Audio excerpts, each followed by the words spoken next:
2024 is coming to an end, and for Spark Foundation of Lloydminster, it was a very busy and exciting year. And I'm happy to be joined today by Spark Foundation CEO Angela Rooks-Trutzig to go through the highlights from this year and their plans for 2025. So thank you so much for joining me today. Thank you for having me.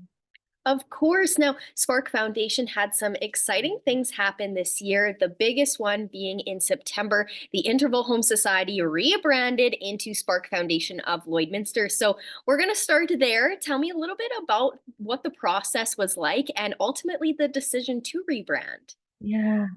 Well, it was an interesting process because we have 45 years of history as the Lloydminster Interval Home Society. So we didn't want to lose that history, but it was time for us to have a new identity because we do so much more programming under the umbrella of preventing and responding to domestic violence.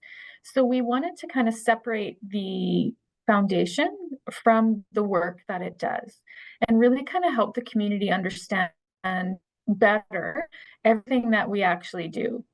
And of course, the name Spark, it was my first choice. It was like, although we went out to staff and had, big conversations around kind of what our name should be. And that was a really exciting process. Just exploring who we wanted to be in this new phase of our history. And Spark came out on top because it's an energetic word. It for me, it makes me want to jump out of my chair and get to work and make the community a better place to live. And it's about sparking change, sparking innovation, sparking hope. It's really that word spark that you can tell it makes me excited. Yes, I will say I love the name Spark, and I think it definitely represents what you do as an organization, and it does give a sense of hope and new beginnings.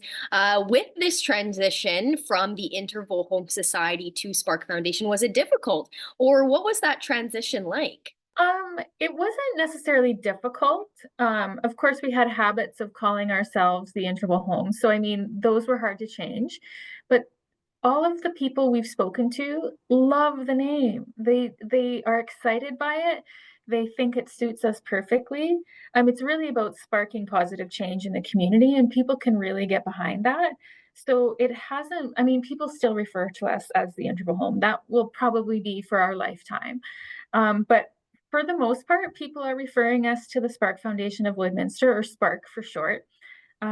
So yeah, it's been an exciting process. Wonderful. I'm glad the community feedback has been positive. Spark was the perfect choice for the name.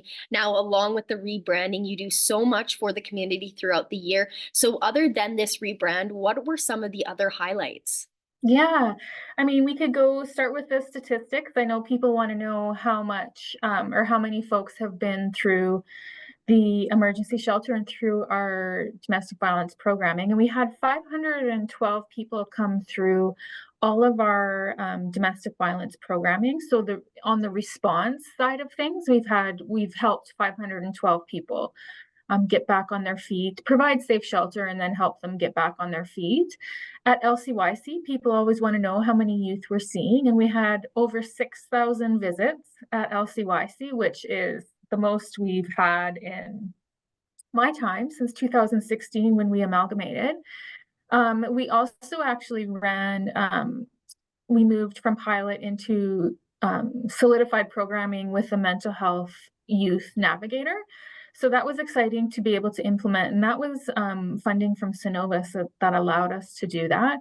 And that position was really connecting youth, fast tracking a connection for youth from themselves and support at LCYC back into community with some community supports that they need. So it's fast tracking that connection for youth so that they're not falling through the cracks.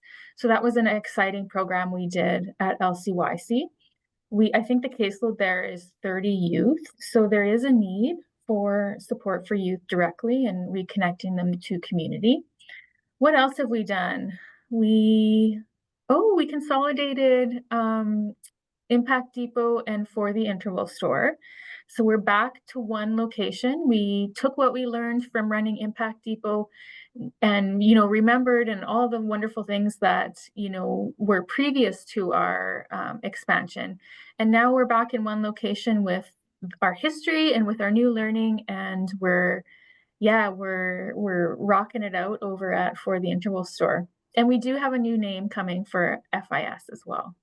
That sounds amazing. And the amount of work Spark does and being able to help so many people get out of terrible situations, it's truly amazing. And the fact that the youth are taking advantage of the programs is also incredible.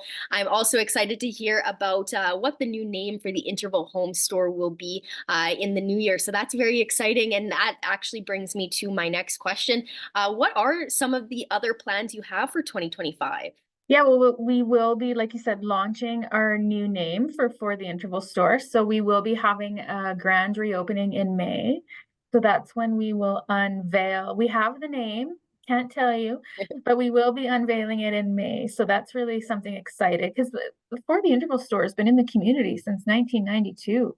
It started in a volunteer's garage and has now evolved into the location that it's at now. So it has quite a storied history in our community as well. So we're excited to keep it going and really focus on For the Interval Store and making sure that our community, our clients, first and foremost, are supported with the donations that come to us.